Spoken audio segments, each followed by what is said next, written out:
The sky wasn't supposed to turn that color.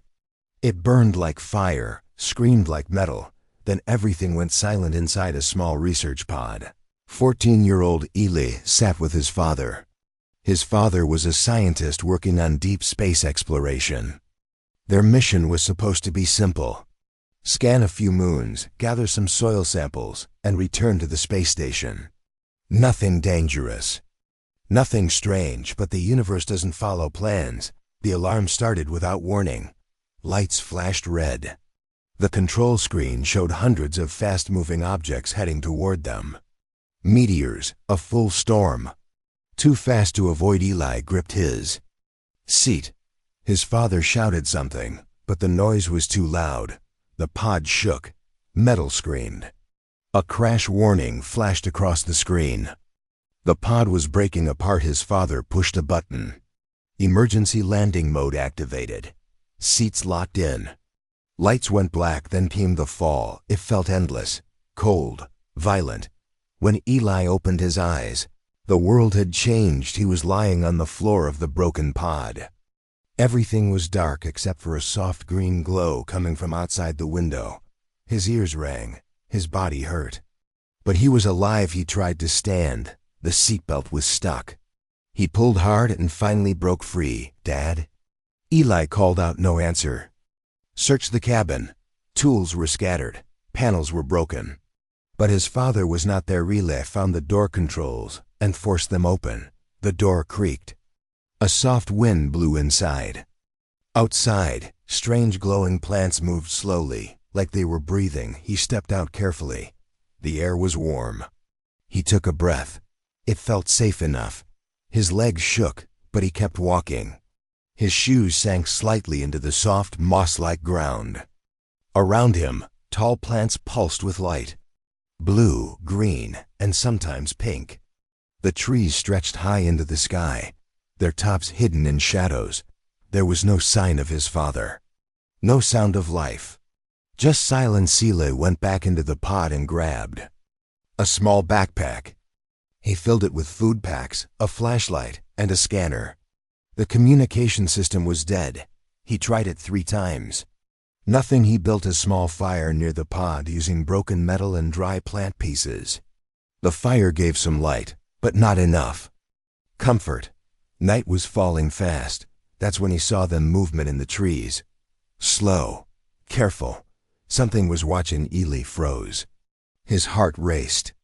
He held the flashlight tightly and pointed it toward the noise. Nothing. Then he saw it. A flash of yellow. Eyes not human. He backed away slowly. His foot stepped on a dry branch. It snapped. The sound echoed through the forest. The eyes disappeared. Eli waited. Nothing came out. The night grew darker. The glowing plants were the only light now. He sat near the fire, eyes wide open, too afraid to sleep. Every sound made him jump.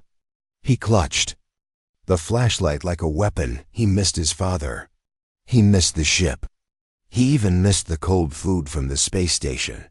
But something deep inside told him he couldn't panic. He had to stay alert. Stay calm.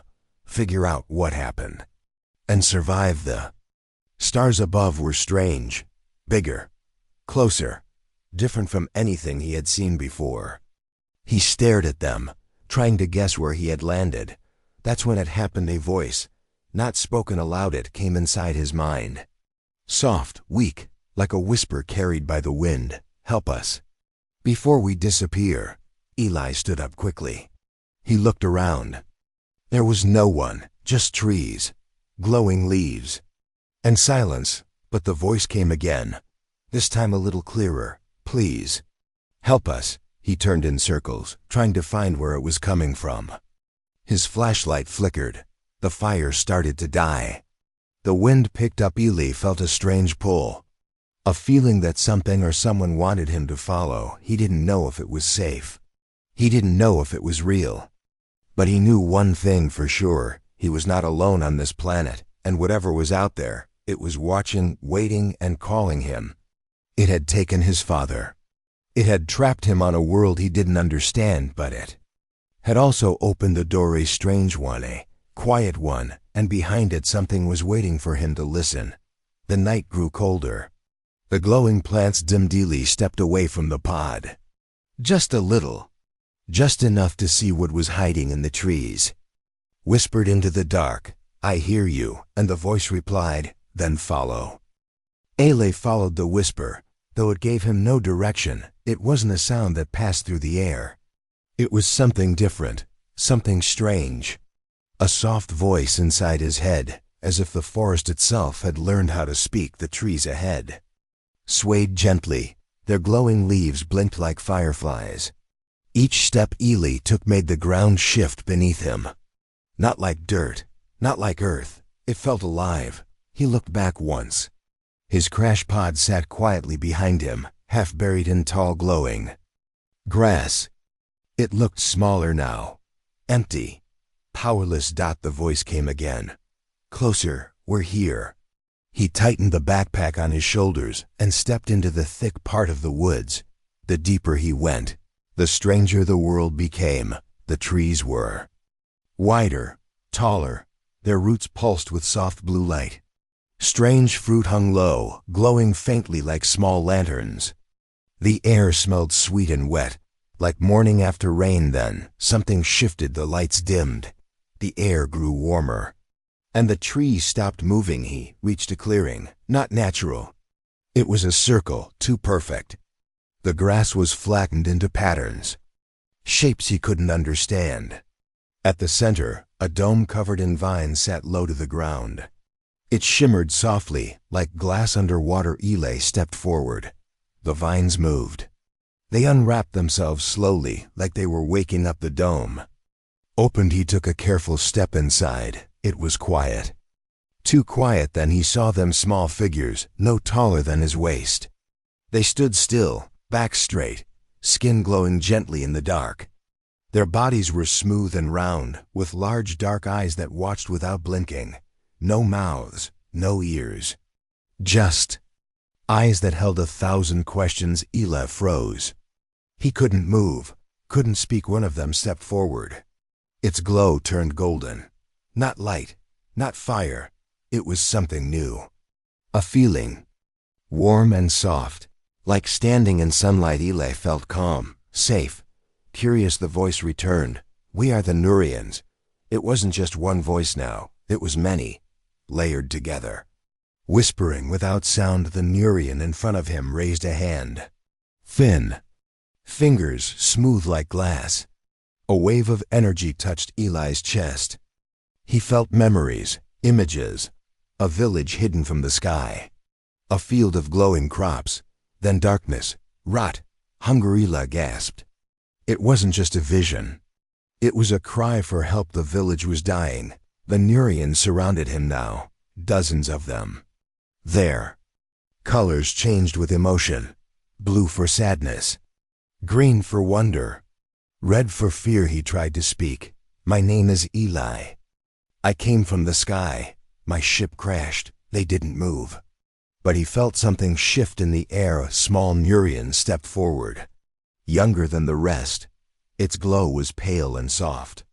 It touched Ely's arm and closed its eyes. For a moment, their minds connected. Ely saw its memory. A dying garden. Crops turning to dust. Elders falling asleep and never waking up. Then it showed Ely the soil. The roots, the fungus that once fed them. It had stopped growing. No reason. No warning. Ely opened his eyes. His chest felt heavy. The little Nurian spoke inside his mind. "I am Tari." Ely nodded slowly. "I want to help." Tari's light turned bright yellow. The others watched silently. Then they turned and motioned for him to follow. Ely stepped deeper into the village. The inside was beautiful but broken. The homes were built into tree trunks. Glowing stones lit narrow paths. Water floated through clear channels above their heads. Everything looked magical. But everything looked tired. Tari led him to the edge of a large field. It was covered in gray soil. Thin dead roots poked from the ground. No light. No life. Ely knelt and touched the soil. Dry, cold. Something felt wrong. He looked up at the clear Sky dome above. The sun outside still shined. He remembered something. The water purifier on his pod had stopped working once. The filters were clogged. The air system failed. The plants in their lab samples started dying just like this.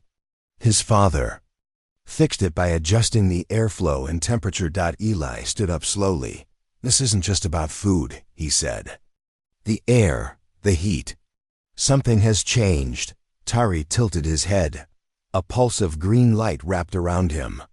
Curiosity. Eli pulled out his scanner from the backpack. He turned it on. The screen flickered. Weak signal. But enough. He started testing the soil, the air, the roots. The light. The results were strange. The fungus could still grow. It just wasn't being triggered. Like a seed without sunlight. Like a lock without a key. The Nurans watched silently. No one moved.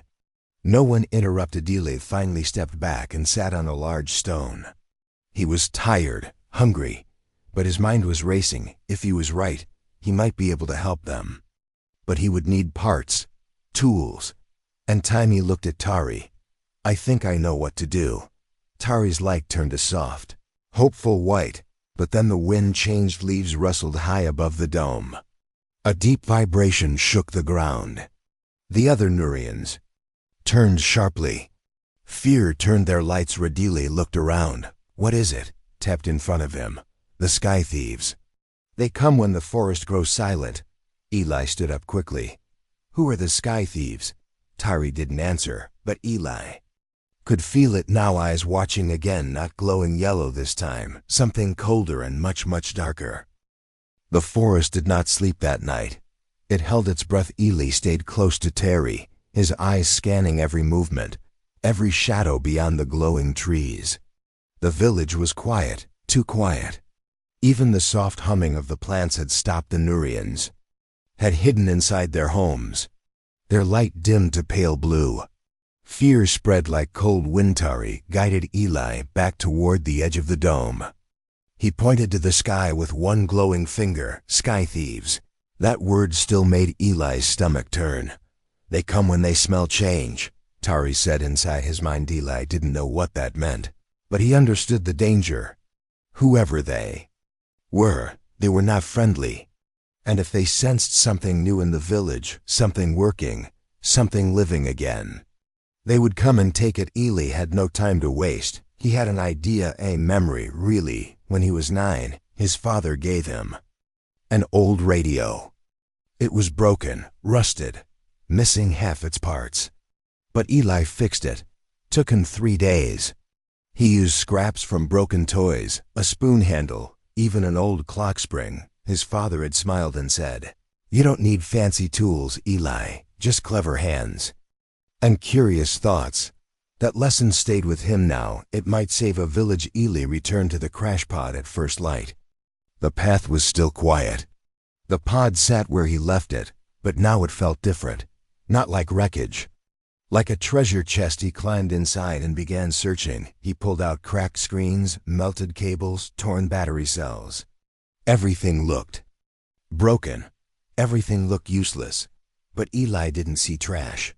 He saw possibility. The old water purifier still had its fan unit. The life support system had tiny heat panels. The control deck had sensors and light emitters. If he could take pieces from each and rewire them, maybe he could build something new. Not a weapon, not a machine for humans, but something for fungus, something for life. He worked for hours. Sweat dripped down his back. His hands were black with grease. He didn't stop. Not even when his fingers started shaking. Tari appeared by his side, watching silently. The little Nurian never asked questions, but his light changed with every wire Eli touched. Yellow for focus, orange for worry, soft green when something worked. At one point, Eli held up a dirty metal plate, stared at it for a long time, then smiled. "This will be the heart," he whispered. It was part of the pod's old sensor array. Small, shaped like a coin. But it still blinked when powered. He called it the pulse. That night, he returned to the village with a full backpack. The Nurans gathered around, silent and glowing with curiosity. Eli laid the pieces out on the ground like puzzle parts. "This," he said, "is going to wake your garden." He used a piece of the crash seat as the base, bolted wires into old battery tubes, linked the heat panels with the light sensor, adjusted a cracked lens to focus the beam. He placed the pulse in the center. The machine was ugly, crooked, covered in dents. But Eli believed in it. The Nurans watched without blinking. He placed the machine near the edge of the dead field.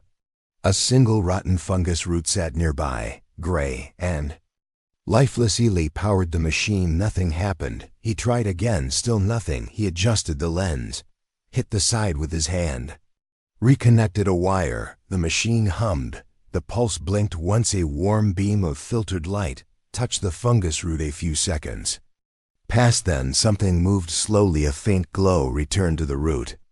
It wasn't strong, it wasn't fast, but it was real. A thin thread of life crawled up the stem. Tari gasped inside Eli's mind. A burst of golden light spread across his body. The other Nurans stepped closer, their village filled with color. Again, pale green, bright yellow, even purple. They had seen a miracle, but Eli saw a problem. The machine was overheating. The parts were too weak. It wasn't stable. If he pushed it too hard, it might catch fire. He turned it off. The glow in the root faded but didn't die.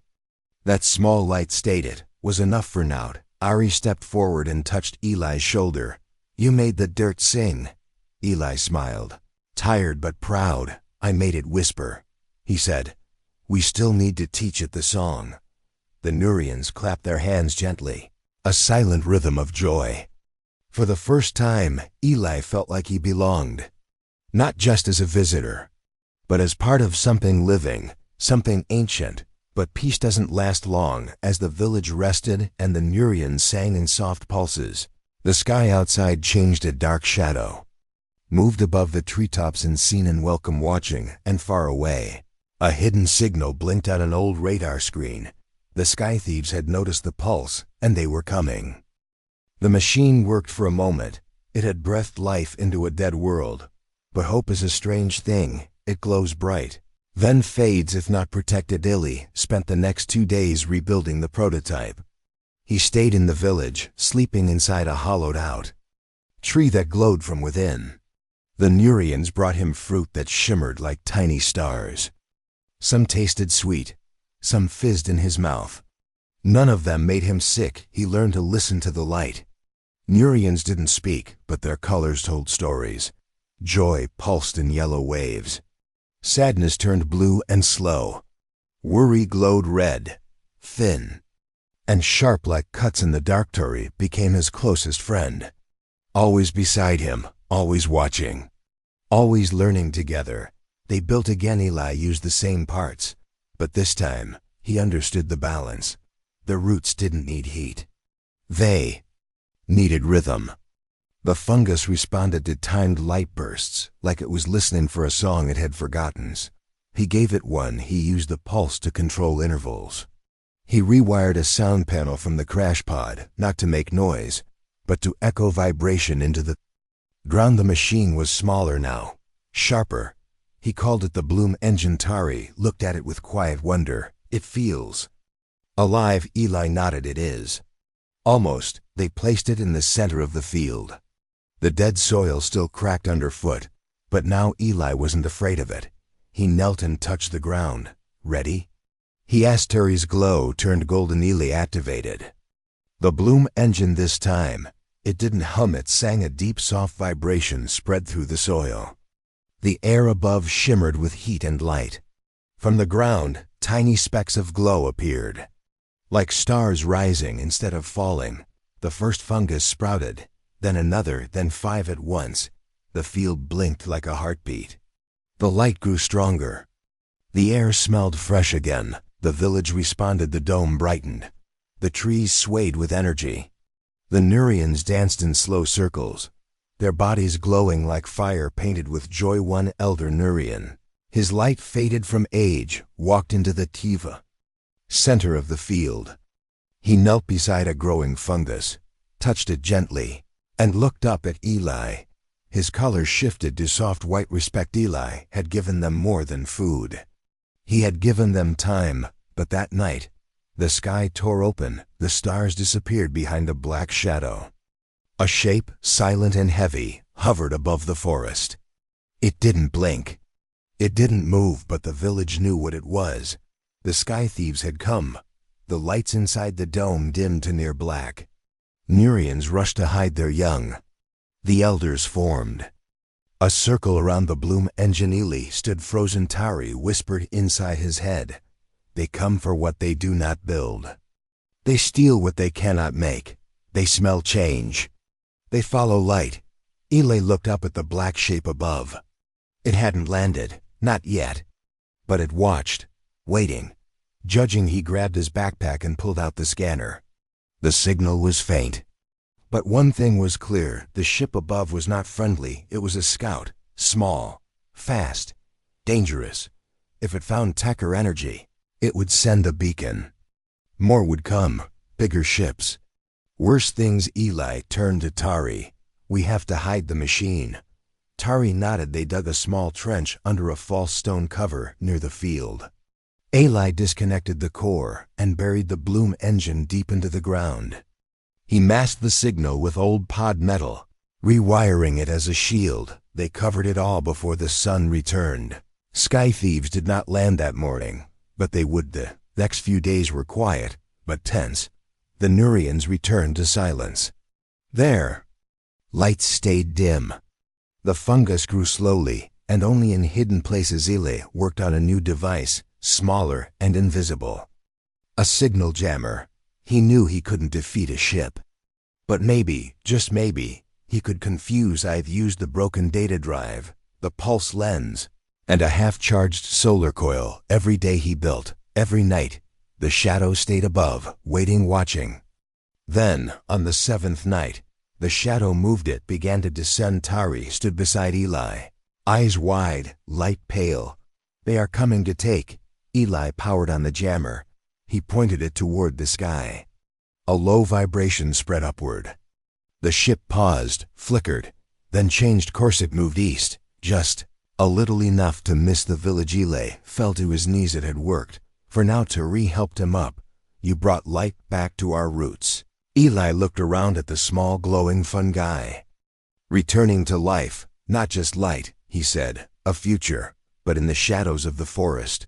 A soft red light blinked. Once the sky thieves had not found the village, but they had found something else. A signal, human tech buried, forgotten, waiting to be traced. The sky thieves did not come with noise. They came with silence. One moment, the forest was still. The next, shadows moved where light should have been. Eli saw it first. A ripple in the trees. Shapes that didn't belong. Leaves bent without wind. Branches cracked without weight. He whispered to Tari, "They're here." The little Nuran turned pale. His glow faded into nothing.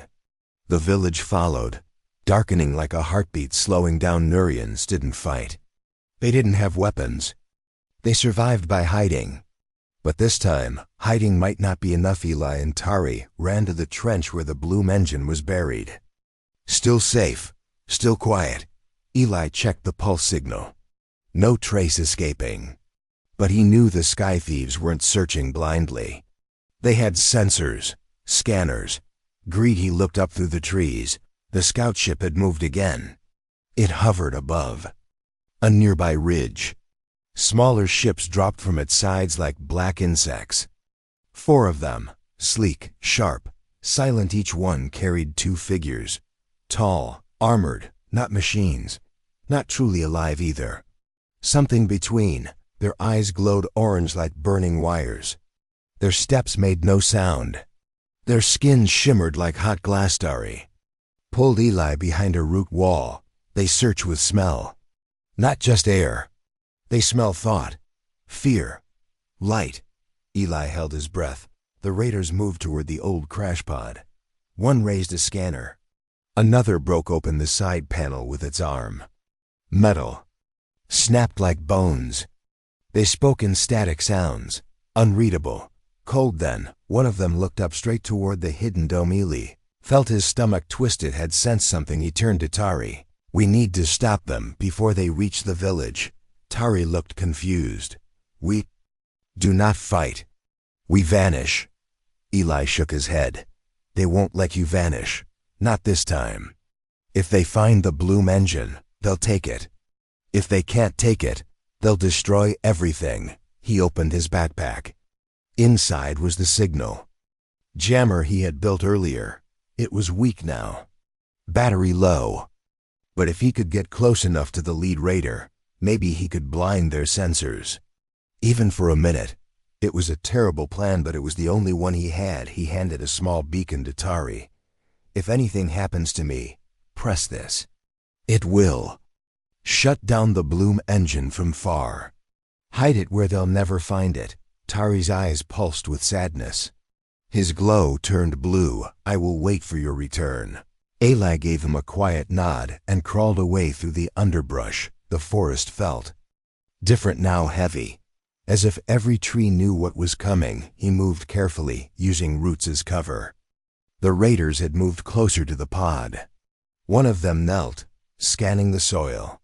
Another found the broken heat panel Eli had left behind. They were tracing him. Eli slid down a slope and circled behind them. His hand shook as he activated the jammer.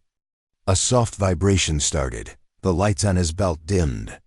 He crawled closer. Staying low, he reached the edge of the clearing. Just 10 steps away, he tossed a small metal shard to the left. The sound made one raider turn. Eli used that moment.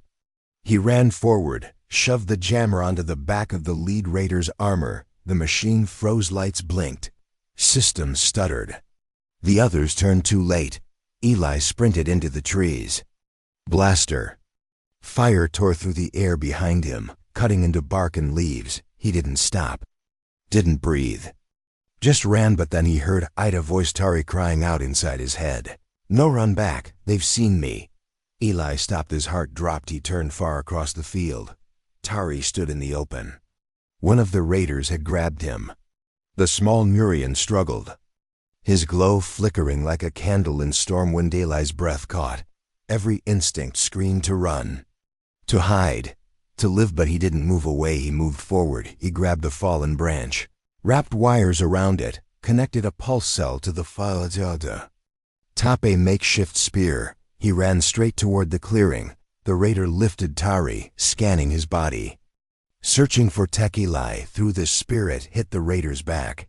The pulse cell cracked open. A wave of static energy burst out, short-circuiting the machine's grip. Tari dropped to the ground and rolled away. The other raiders turned on Eli. He didn't have another weapon. He didn't have a plan, but he had a voice. He shouted as loud as he could. "I'm the builder." "Not him. I made the machine." "I'm what you want." The raiders paused, their heads turned in perfect silence. Tari stood behind a tree. Trembling, Eli raised his hands slowly. "Take me. Leave them." The lead raider stepped forward. Metal fingers reached out. For a moment, the world held its breath. Then a bright blast lit up the sky from above. A new ship appeared. Sleek, silver, human. The rescue beacon had been heard. Eli's message had reached someone. The raiders turned too late. A sharp beam from the human ship struck the clearing, sending them scattering. Some retreated into the trees. Others vanished into their small crafts and escaped. Tari ran to Eli. "You returned." "You didn't vanish." Eli collapsed to the ground, breathing hard. "Neither did you." Above them, the rescue ship hovered. A human voice echoed from a speaker. "We see you.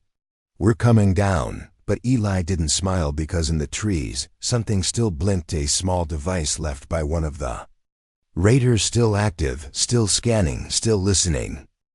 The rescue ship had landed, but it didn't bring safety. Not yet. It hovered just above the trees, lights scanning the forest. A voice from the loudspeaker repeated Eli's name. Calm, mechanical, too late to be a hero. Too loud to be a secret. Tari helped Eli stand. His knees were weak.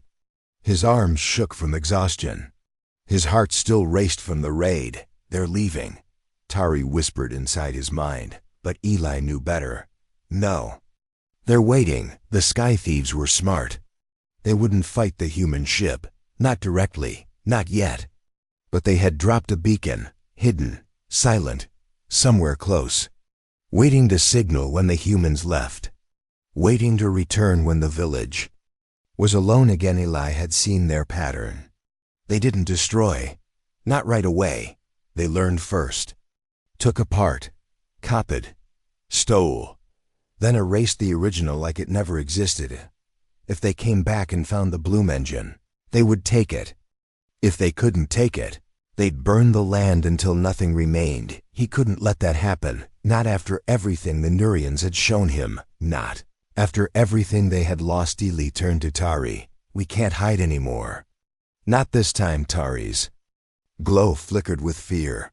We are not made for war. Eli placed a hand on his shoulder. We're not going to fight. We're going to show them something they can't erase. He ran to the trench. The Bloom engine was still buried under the false stone cover. Still safe. Still whole. But it wasn't enough anymore. Not hidden like this. Eli opened his backpack. Inside was a fragment from the radar scanner. Damaged, but alive. He'd taken it after the attack. Studied it. Learned its weakness. He could link it to the Bloom engine. Use the radar tech to amplify the machine. Not just make fungus grow faster. Make it grow everywhere. Across the forest. Into the sky. Through the land. A living wave of life. They couldn't steal or destroy a machine of miracles. He pulled out the tools. Tari and 2 others helped him. They worked under moonlight. No rest. No food. Just hands and focus and urgency. By morning, it was ready. The Bloom engine was no longer a small box buried in the soil. It stood tall now. Wires spread out like roots. Light panels pointed in every direction. The radar scanner core sat in the center, pulsing with foreign energy. The machine buzzed softly.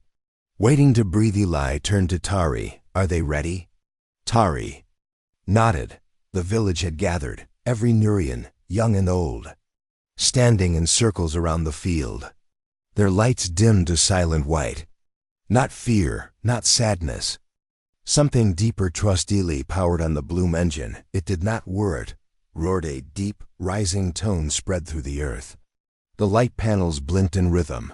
The scanner core vibrated. And then the fungus rose, not one at a time, all at once. The entire field lit up like 1,000 stars bursting from the soil. Roots tangled into each other, glowing veins twisting upward, wrapping around trees, spreading through the ground like veins of fire. The dome above the village cracked open from the force. The light climbed into the sky. It moved like a tide, swallowing shadow. The rescue ship hovered higher, engines screaming. It broadcasted a message to Earth Command. You're not going to believe this. The boy, he built something. He turned the land into light. The Nurans stood frozen, eyes wide, skin glowing bright gold. Tari walked to the center of the field. His light rose around him like a flame. He turned to Eli. What do we call it now? Eli looked at the machine, at the plants, at the sky. He took a breath. It's not mine anymore.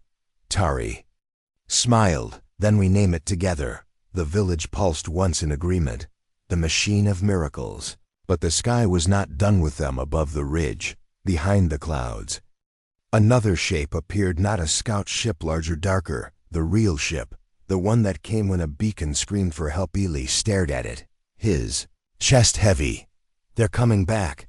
Tari stepped beside him. We are no longer weak. Eli opened the side panel of the Bloom engine and removed the control ring. He placed it in Tari's hands. I may not be here when they arrive, but you'll know what to do. Tari shook his head. You must stay. You are the spark. Eli looked toward the rescue ship.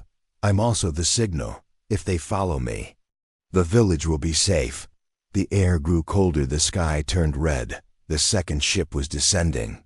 But this time, the forest didn't hide. It glowed. Every tree lit up. Every root pulsed. The fungus spread beyond the field, wrapping around hills and rocks and cliffs. The village had become a signal to not One of panic, one of power, the human ship opened its ramp. Ely turned to Tari one last time. You're not just survivors anymore. You're guardians. Tari touched his forehead gently. You are part of us. Forever. Ely stepped into the ship. The ramp closed behind him as the ship rose into the sky. He looked down one last time. The village burned with light. A miracle born from trash and trust. And below it, deep in the soil, the machine kept singing, quiet, steady, unstoppable. The rescue ship cut through the clouds like a silver blade. Ely stood near the glass wall of the observation bay. Below him, the planet stretched wide and green. From space, the alien world didn't look like danger. It looked like peace, but Ely knew the truth. Peace had to be protected, built, grown from nothing. Like light from broken wires, he looked toward the ridge where the second Sky Thief ship had landed. Still no attack, no smoke.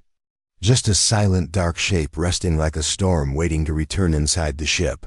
The crew tried to ask questions. How did you survive? What did you build? Where is your father? Ely didn't answer right away. He simply stared at the screen, showing the glowing fields below. The bloom had spread even more. Bright vines now climbed the cliffs. The fungus had reached the rivers. The whole valley had become a living map of light. The Nurans were not hiding anymore. They were glowing on purpose. Back in the command deck, a signal technician called out to the captain. We're receiving something strange from the surface. The captain leaned in. It's not human language. It's patterns, energy pulses. Ely stepped forward. His voice was calm. They're speaking. That's how they talk. Through light. Through rhythm. The captain turned to him. Do you understand it? Ely nodded once. They're saying, we're still here. A long pause followed. The room fell silent. Then the captain spoke softly. You left more than a machine behind. Ely looked down at the control ring still in his hand. Tarnished, warm, covered in soil from a world most would never know. He closed his fingers around Eve. Didn't ask to return home right away. He asked to leave a message, so they did. A beacon was placed in orbit around the planet. Not a warning, not a claim. A signal, simple, constant, transmitting one line in every direction. Do not steal what you do not understand. Do not harm what grows from hope. This world is protected. Weeks passed. Then months. Ely spent time aboard the research station where he and his father had once worked. But it no longer felt like home. The walls were too smooth. The food too cold. The stars too distant. They searched for his father's signal again. Never found it. Maybe gone. Maybe somewhere deeper. But Ely had already made peace with the silence. One night, he sat alone near the edge of the viewing deck, watching a recording of the planet. The glow from the village had reached even further. Like a heartbeat that refused to stop, a young officer approached quietly. We just received a transmission from the Nuran surface. Ely stood up slowly. The screen opened, and there it was Tari, still small, still glowing, standing in the field where the machine first breathed. Behind him, hundreds of Nurans, all gathered, all shining. Tari looked up at the camera.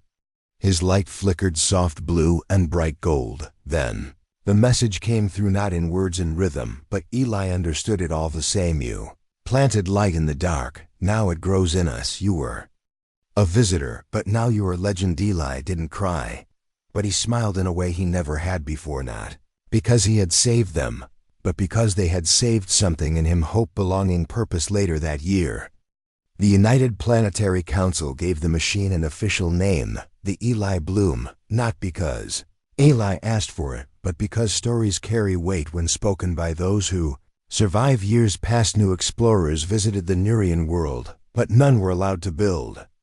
None were allowed to mine, only to learn, only to listen. The Bloom engine became a symbol across systems, a reminder that even the smallest invention, built from trash and fear and lonely hands, could shape the fate of a world. And in the hearts of one glowing village, the boy who fell from the sky would always remain, not a visitor, not an outsider, not even a hero, but something far greater, a legend, a light that never stopped growing.